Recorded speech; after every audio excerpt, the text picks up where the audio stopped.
Hello friends, आप जो यहाँ पर ये सेटअप बॉक्स देख रहे हो, इसकी पावर सप्लाई में कोई फॉल्ट आ गया है और हम उसी फॉल्ट को चेक करके उसे रिपेयर करेंगे। लेकिन उससे पहले दोस्तों हम इसे एक बार चेक करके देख लेते हैं। इसे चेक करने के लिए मैंने इसकी एसी वाली लीड ले ली है और अब हम इसको पावर सप्लाई से जोड़ेंगे। इसको एसी सप्लाई से जोड़ने के लिए मैंने यहाँ पर ये एसी वाला बोर्ड ले लिया है और अब हम इसको एसी सप्लाई देकर चेक करके देख लेते हैं। मैंने इसकी लीड को एसी सप्लाई से जोड़ दिया है, लेकिन यहाँ पर लगी एलईडी लाइट ग्लो नहीं कर रही है, जबकि पावर सप्लाई देते ही इस एलईडी लाइट को ग्लो करना चाहिए था। मैं यहाँ से स्विच ऑन ऑफ करके देख लेता हूँ, लेकिन फिर भी ये लाइट ग्लो नहीं कर रही है। इसका मतलब है कि इसके अंदर कोई ख़राबी है। हम उसको चेक करेंगे और उसके बाद इसे रिपेयर करेंगे। मैंने इसकी लीड को एसी सप्लाई से हटा दिया है और सबसे पहले हमें इसका कवर ओपन करना होगा। इसका कवर ओपन करने के लिए दोस्तों दोनों साइड में एक एक स्क्रू लगा हुआ है। हमें यहाँ से इन स्क्रू को ओपन करना होगा, उसके बाद हम इसके कवर को ओपन करेंगे। और बच्चे ऐसे कार्यों से दूर रहे, क्योंकि इसमें इलेक्ट्रिक शॉक लगने का भी खतरा होता है, इसलिए इस प्रकार के कार्य बच्चों को नहीं करने चाहिए। ये इस प्रकार दोस्तों हमें दोनों साइड से इसके स्क्रू ओपन कर लेने होंगे और उसके बाद हम इसका कवर ओपन कर लेंगे। इस प्रकार मैंने दोनों स्क्रू ओपन कर लिए हैं और अब मैं इसका कवर ओपन कर लेता हूँ। ये मैंने इसका कवर ओपन कर लिया है और यहाँ पर मैं आपको बता दूँ दोस्तों कि पावर सप्लाई देने के बाद इसे कहीं से भी हाथ से नहीं छूना है, वरना आपको इलेक्ट्रिक शॉक लग सकता है। और दोस्तों इस प्रकार के कार्य करते समय आपको लकड़ी या प्लास्टिक वाली कुर्सी पर ही बैठना चाहिए और पैरों में जूते अथवा चप्पल पहन के रखें। उससे क्या होगा कि अगर आपका हाथ कहीं गलती से टच हो गया तो आपको इलेक्ट्रिक शॉक नहीं लगेगा। तो आइए दोस्तों अब हम इसको चेक करके देख लेते हैं। इसको चेक करने के लिए हमें इसकी एसी लीड को पावर सप्लाई से जोड़ना होगा। ये मैंने इसकी लीड ले ली है, अब हम इसको एसी सप्लाई से जोड़ देते हैं। मैंने इसकी लीड को एसी सप्लाई से जोड़ दिया है, लेकिन यहाँ पर लगी ये लाइट ग्लो नहीं कर रही है। ये इस प्रकार दोस्तों। और अब हम इसको मल्टीमीटर से चेक करेंगे। इसमें एसएमपीएस पावर सप्लाई होती है दोस्तों, यानी कि स्विचिंग मोड पावर सप्लाई। इसकी इनपुट में हम 100 से 250 कुछ भी वोल्टेज दें, लेकिन इसकी आउटपुट से हमें हमेशा निर्धारित वोल्टेज ही प्राप्त होते हैं। और इसकी जांच करने के लिए दोस्तों हमें सबसे पहले इसकी एसी लीड चेक करनी होगी, जो इसको मेन सप्लाई देती है।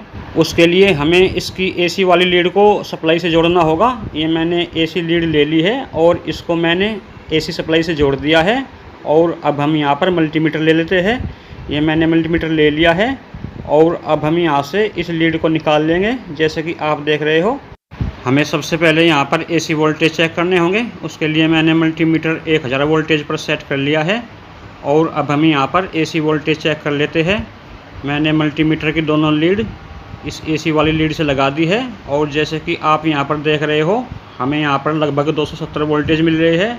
इसका मतलब है कि लीड बिल्कुल ठीक कार्य कर रही है, लीड में कोई खराबी नहीं है। और अब हम इसकी आगे जांच करेंगे। इसकी आगे जांच करने के लिए दोस्तों हम इसकी पावर सप्लाई को यहाँ से बाहर निकाल लेते हैं, उसके बाद ही इसकी आगे की जाँच करेंगे। इसके लिए दोस्तों मैंने इसकी लीड को एसी सप्लाई से हटा दिया है और इसकी एसी लीड को सप्लाई से हटा लेने के बाद हम इसके बोर्ड पर लगे ये चारों स्क्रू यहाँ से ओपन कर लेते हैं। जैसे कि आप देख रहे हो, यहाँ पर लगे हमें चारों स्क्रू ओपन कर लेने होंगे और उसके बाद हम इसकी पावर सप्लाई को बाहर निकाल लेंगे। क्योंकि दोस्तों इसकी अच्छी प्रकार जांच करने के लिए हमें इसकी पावर सप्लाई को इसमें से अलग कर लेना चाहिए। मैंने ये चारों स्क्रू ओपन कर लिए हैं और अब हम इस पावर सप्लाई को इसमें से बाहर निकाल लेते हैं। इस प्रकार दोस्तों मैंने इसकी पावर सप्लाई को इसमें से बाहर निकाल लिया है और अब हम इसकी अच्छी प्रकार जांच करेंगे और उसके बाद इसको रिपेयर करेंगे। इसे चेक करने के लिए हमें सबसे पहले यहाँ पर मल्टीमीटर लेना होगा और इसी के साथ मैंने यहाँ पर ये मल्टीमीटर ले लिया है। और यहाँ पर मैं आपको बता दूँ दोस्तों कि हमें सबसे पहले मेन सप्लाई पर लगा फ्यूज चेक करना होता है। और फ्यूज चेक करने के लिए मैंने मल्टीमीटर को घुमाकर यहाँ डायोड पर सेट कर लिया है और अब हम इसका फ्यूज चेक कर लेते हैं। मैंने मल्टीमीटर की दोनों लीड फ्यूज के दोनों सिरों पर लगा दी है और ये मल्टीमीटर में रीडिंग शून्य हो गई है। इसका मतलब है कि फ्यूज ठीक है और इसकी इनपुट में भी कहीं पर कोई शॉर्ट सर्किट नहीं है। क्योंकि दोस्तों अगर कहीं इस पर शॉर्ट सर्किट होता तो मेन सप्लाई पर लगा ये फ्यूज उड़ जाता और इसमें लगा फ्यूज बिल्कुल ठीक है। इसका मतलब है कि सर्किट की इनपुट में कहीं पर कोई शॉर्टिंग नहीं है। और अब इसकी आगे जांच करने के लिए हमें इसको एसी सप्लाई से जोड़ना होगा। उसके बाद हम मल्टीमीटर से इसकी वोल्टेज चेक करेंगे। और ध्यान रहे दोस्तों, पावर सप्लाई से जोड़ने के बाद इस पावर सप्लाई को कहीं से भी हाथ से नहीं छूना है, वरना आपको इलेक्ट्रिक शॉक लग जाएगा। और इसी के साथ मैंने इसकी लीड को एसी सप्लाई से जोड़ दिया है। और अब इसकी वोल्टेज चेक करने के लिए हम मल्टीमीटर को घुमाकर 1000 वोल्टेज एसी पर सेट कर लेते हैं। ये मैंने मल्टीमीटर 1000 वोल्टेज एसी पर सेट कर लिया है, क्योंकि सबसे पहले हमें इसकी मेन सप्लाई चेक करनी होगी। ये मैंने मल्टीमीटर की दोनों लीड ले ली है और मैंने मल्टीमीटर की दोनों लीड इसकी मेन सप्लाई से लगा दी है। ये इस प्रकार दोस्तों, जैसे कि आप देख रहे हो, ये हमें यहाँ पर मेन एसी वोल्टेज मिल रही है। और अब हम इसकी डीसी वोल्टेज चेक करेंगे। उसके लिए हमें सबसे पहले मल्टीमीटर को डीसी वोल्टेज पर सेट कर लेना होगा। ये मैंने मल्टीमीटर को यहाँ से घुमाकर डीसी वोल्टेज पर सेट कर लिया है, ये इस प्रकार। और अब हम इसकी प्लस और माइनस पर लीड लगाकर डीसी वोल्टेज चेक कर लेते हैं। ये मैंने लीड लगा दी है और यहाँ पर हमें डीसी वोल्टेज मिल रही है। इसका मतलब है कि ब्रिज डायोड ठीक कार्य कर रहे हैं। उसके बाद हम इसकी ट्रांसफार्मर की पिनों पर वोल्टेज चेक कर लेते हैं।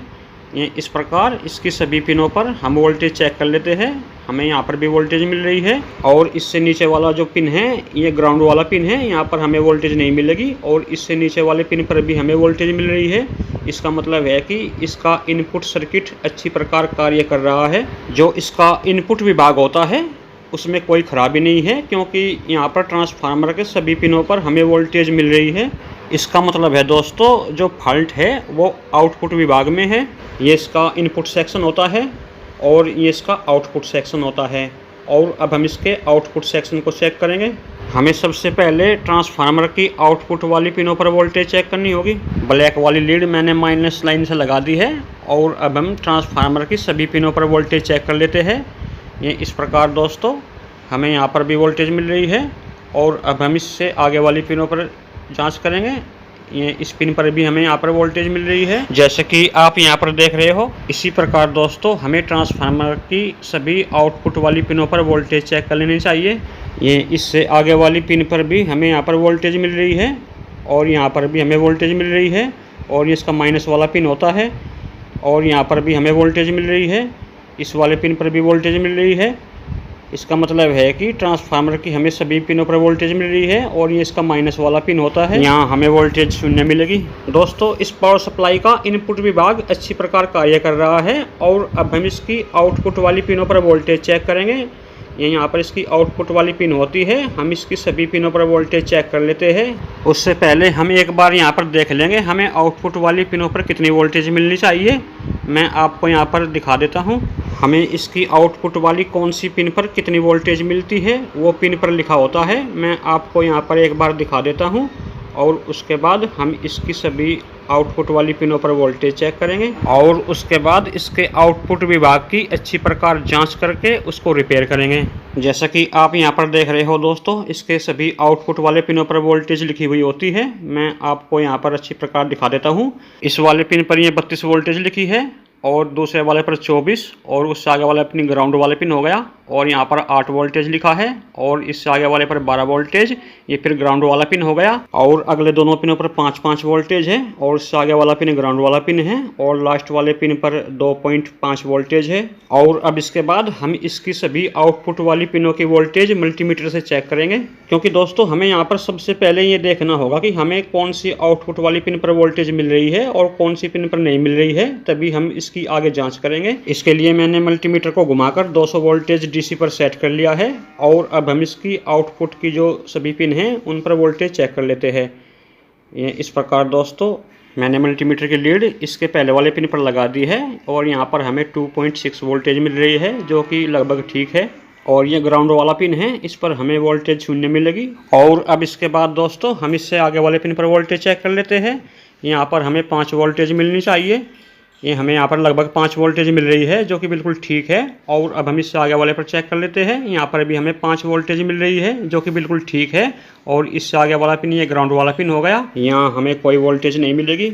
और अब इससे आगे वाले पिन पर हम वोल्टेज चेक कर लेते हैं। यहाँ पर हमें 12 वोल्टेज मिलनी चाहिए, जो कि नहीं मिल रही है। ये देखें फ्रेंड्स, यहाँ पर हमें कोई भी वोल्टेज नहीं मिल रही है, जबकि इस पिन पर हमें 12 वोल्टेज मिलनी चाहिए और इससे अगले वाले पिन पर हमें वोल्टेज मिल रही है, जो कि ठीक है। लेकिन इस वाले पिन पर जहाँ पर हमको 12 वोल्टेज मिलनी चाहिए, ये हमें नहीं मिल रही है। हमें इसी की जांच करनी होगी। इसके लिए दोस्तों हमें सबसे पहले ये देखना होता है कि इस पिन पर सप्लाई कहाँ से आ रही है। मैं आपको यहाँ पर एक बार दिखा देता हूँ इस पिन पर सप्लाई कहाँ से आ रही है। ये जैसा कि आप देख रहे हो, यहाँ पर जो ये पिन है जिस पर हमें यहाँ पर 12 वोल्टेज नहीं मिल रही है, मैं यहाँ पर आपको थोड़ा जूम करके दिखा देता हूँ। ये जो आप पिन देख रहे हो, इस पर हमें 12 वोल्टेज नहीं मिल रही है और यहाँ से जो ये लाइन जा रही है, ये जैसा कि आप देख रहे हो, ये लाइन सीधे यहाँ पर आ गई है और यहाँ पर एक कॉइल लगी हुई है। जैसे कि आप यहाँ पर कॉइल का सिंबल देख रहे हो, यहाँ नीचे कॉइल लगी हुई है। मैं आपको एक बार दिखा देता हूँ, ये इस साइड में देख लेते हैं। यहाँ पर ये कॉइल लगी हुई है और कॉइल का दूसरा पिन यहाँ पर लगी वोल्टेज रेगुलेटर IC 7812 के आउटपुट वाले पिन से लगा है। यहाँ नीचे वोल्टेज रेगुलेटर IC 7812 लगी है यहाँ पर, जैसा कि आप देख रहे हो। और इसका बीच वाला पिन ये ग्राउंड वाले पिन से जुड़ा है और जो इसका इनपुट वाला पिन है, इनपुट वाले पिन पर एक डायोड के द्वारा ट्रांसफार्मर से सप्लाई आती है। जो यहाँ पर ये डायोड लगी है, इसके द्वारा ट्रांसफार्मर से इसके इनपुट पिन को सप्लाई आती है। और अब हम मल्टीमीटर से यहाँ पर वोल्टेज चेक करके देखेंगे। सबसे पहले हम ट्रांसफार्मर वाले पिन पर सप्लाई चेक करके देख लेते हैं। यहाँ पर हमें वोल्टेज मिल रही है। ये देखिए दोस्तों, ये इस प्रकार वोल्टेज यहाँ पर अप डाउन करती रहती है। और अब इसके बाद जो इससे आगे डायोड लगी हुई है, हम डायोड के बाद में सप्लाई चेक करेंगे यहाँ से। और यहाँ पर डायोड लगी हुई है, यहाँ पर हमें वोल्टेज मिल रही है, इसका मतलब है कि डायोड भी ठीक है। और अब इसके बाद हम इसके इनपुट वाले पिन पर सप्लाई चेक कर लेते हैं। ये इसका इनपुट वाला पिन है, जो वोल्टेज रेगुलेटर IC लगी हुई है 7812, इसके इनपुट पर भी हमें वोल्टेज मिल रही है। ये जैसे कि आप देख रहे हो, इसके इनपुट पर हमें लगभग 17 वोल्टेज मिल रही है, जो कि ठीक है। और अब हम इसके आउटपुट वाले पिन पर वोल्टेज चेक कर लेते हैं। इसके आउटपुट वाले पिन पर हमें वोल्टेज नहीं मिल रही है। ये जैसे कि आप देख रहे हो फ्रेंड्स, ये इसके आउटपुट वाले पिन पर हमें कोई भी वोल्टेज नहीं मिल रही है। इसका मतलब है कि जो यहाँ पर वोल्टेज रेगुलेटर IC 7812 लगी है, वो ख़राब हो सकती है। हमें इसे चेक करके देखना होगा। इसे चेक करने के लिए हमें यहाँ से ये वोल्टेज रेगुलेटर IC बाहर निकालनी होगी, इसके बाद ही हम इसे चेक करेंगे। इसके लिए मैंने यहाँ पर ये सोल्डरिंग आयरन और डिसोल्डरिंग पंप ले लिया है। हम डिसोल्डरिंग पंप की सहायता से इसके तीनों पिनों का सोल्डरिंग अच्छी तरह से हटा लेंगे, ताकि इसे बाहर निकालने में आसानी रहे। और दोस्तों हमें सोल्डरिंग आयरन ज़्यादा देर तक यहाँ पर नहीं लगाना होता है, वरना मदरबोर्ड के ऊपर जो कॉपर के प्रिंट बिछे होते हैं वे ख़राब हो सकते हैं। ये इस प्रकार दोस्तों डिसोल्डरिंग पंप से मैंने इसके तीनों पिनों की सोल्डरिंग को अच्छी तरह से साफ़ कर लिया है। और अब हम इसे यहाँ से बाहर निकाल लेते हैं। ये वोल्टेज रेगुलेटर IC मैंने यहाँ से बाहर निकाल ली है। और अब हम इसे मल्टीमीटर से चेक करके देखेंगे ये ख़राब है या नहीं। उसके बाद ही हम फिर आगे की जांच करेंगे। इसे चेक करने के लिए मैंने यहाँ पर ये मल्टीमीटर ले लिया है और अब हम मल्टीमीटर से इस वोल्टेज रेगुलेटर IC को चेक करके देखेंगे। इसे चेक करने के लिए मैंने मल्टीमीटर को डायोड के निशान पर सेट कर दिया है और अब हम इस वोल्टेज रेगुलेटर IC को मल्टीमीटर से चेक करेंगे। ये मैंने मल्टीमीटर की लीड ले ली है और अब हम इसके पिनों पर ये लीड इस प्रकार लगा देंगे। ये रेड वाली लीड हमें इसके बीच वाले पिन पर लगा लेनी होगी। इसका बीच वाला पिन ग्राउंड वाला पिन होता है। और अब हम आउटपुट वाले पिन पर लीड लगाएंगे, लेकिन मल्टीमीटर में कोई रीडिंग नहीं आई है। और अब हम इसकी इनपुट वाली पिन पर लीड लगाएंगे, अब भी मल्टीमीटर में कोई रीडिंग नहीं आ रही है। इसका मतलब है कि ये IC ख़राब है। अब हम इस प्रकार चेक करके देख लेते हैं। यहाँ पर मल्टीमीटर में रीडिंग आ गई है, जो कि नहीं आनी चाहिए थी।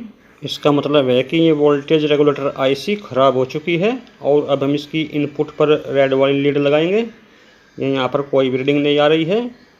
इसका मतलब है दोस्तों ये वोल्टेज रेगुलेटर IC पूरी तरह ख़राब हो चुकी है। हमें इसकी जगह दूसरी IC लगानी होगी। ये वोल्टेज रेगुलेटर IC 7812 होती है दोस्तों, और अब हमें इसकी जगह दूसरी IC लेनी होगी। ये मैंने यहाँ पर दूसरी IC ले ली है और अब हम इसे बोर्ड में लगाएंगे।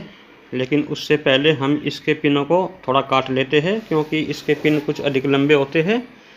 हम इसके पिन यहाँ से काट लेंगे और उसके बाद इसे सर्किट में लगाएंगे। ये दोस्तों मैं यहाँ पर आपको दिखा देता हूँ। ये वोल्टेज रेगुलेटर IC LM 7812 होती है, जैसे कि आप यहाँ पर देख रहे हो। और अब हम इसे सर्किट में लगाएंगे। लेकिन दोस्तों इसे सर्किट में लगाने से पहले हम इसे चेक करके देख लेते हैं ये मैंने मल्टीमीटर की लीड ले ली है और रेड वाली लीड इसके बीच वाली पिन पर लगा दी है और ब्लैक वाली लीड इसके आउटपुट पिन पर लगाते ही रीडिंग आ गई है और अब इसके इनपुट वाले पिन पर भी ये रीडिंग आ गई है। इसका मतलब है कि ये वोल्टेज रेगुलेटर आईसी ठीक है। ये हमें इस प्रकार चेक करके देख लेते हैं, लेकिन मल्टीमीटर में कोई भी रीडिंग नहीं आ रही है। इसका मतलब है कि ये आईसी ठीक है और अब हम इसे पीसीबी बोर्ड में लगाएंगे। ये जहाँ से हमने निकाली थी दोस्तों, हम इसको वहीं पर लगाकर इसके तीनों पिनों को अच्छी प्रकार सोल्डरिंग कर देंगे। और दोस्तों इसके पिनों पर हमें बहुत सावधानी पूर्वक सोल्डरिंग करनी होती है। सोल्डरिंग करते समय ध्यान रहे दोस्तों, सोल्डरिंग कहीं इधर उधर टच न होने पाए, वरना इसमें कोई और कंपोनेंट्स भी खराब हो सकता है। ये इस प्रकार दोस्तों मैंने ये वोल्टेज रेगुलेटर आईसी यहाँ पर लगा दी है और अब हम इसके तीनों पिनों को अच्छी प्रकार सोल्डरिंग कर देंगे। और दोस्तों इसके पिनों को सोल्डरिंग करने के बाद हमें अच्छी प्रकार चेक कर लेना चाहिए कहीं पिन इधर उधर टच नहीं हो गई हो। अगर इधर उधर सोल्डरिंग टच हो गई तो इसमें कोई भी कंपोनेंट्स खराब हो सकता है, इसलिए पावर सप्लाई देने से पहले हमें इसे अच्छी प्रकार चेक करके देख लेना चाहिए, उसके बाद ही हमें इसमें पावर सप्लाई देनी चाहिए। ये इस प्रकार दोस्तों मैंने ये वोल्टेज रेगुलेटर आईसी यहाँ पर लगा दी है और एक बार हम इसकी पिनों को मल्टीमीटर से चेक करके देख लेते हैं ये एक दूसरी से टच तो नहीं है। इस प्रकार दोस्तों मैंने तीनों पिन इसकी चेक कर ली है, लेकिन कोई शॉर्टिंग नहीं है। और अब हम इसे पावर सप्लाई से जोड़कर इसकी वोल्टेज चेक करेंगे। मैंने इसकी लीड को पावर सप्लाई से लगा दिया है और अब हम इसकी वोल्टेज चेक करके देख लेते हैं। ये मल्टीमीटर की लीड मैंने माइनस लाइन से लगा दी है और अब हम यहाँ पर वोल्टेज चेक करेंगे।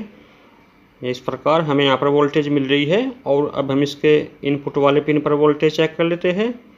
यहाँ पर भी हमें वोल्टेज मिल रही है और इसके आउटपुट वाले पिन पर भी हमें वोल्टेज मिल रही है दोस्तों। इसका मतलब है कि अब ये सर्किट ठीक कार्य करने लगा है। और अब हम इसके यहाँ पर आउटपुट वाले पिन पर भी वोल्टेज चेक कर लेते हैं।